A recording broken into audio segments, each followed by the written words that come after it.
So guys, we have a Thermo King Unity 1000R, so we have a multiple alarm. So first step, we're gonna check the alarm, and the same time we're gonna clear it. So first alarm is alarm 50. This one is reset clock.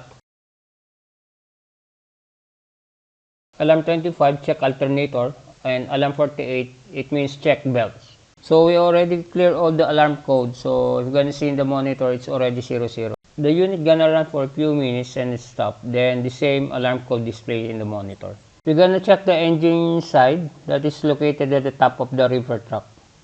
So possible we're gonna see some problem.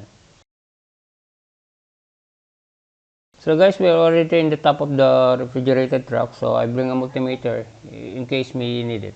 But upon checking, we're gonna see there's no belts in the alternator. It's already broken.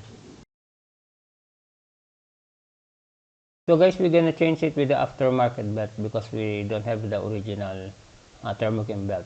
So first thing, we're gonna mark all the bolts when losing it. So when we gonna tight it, it will go in the same tension as before.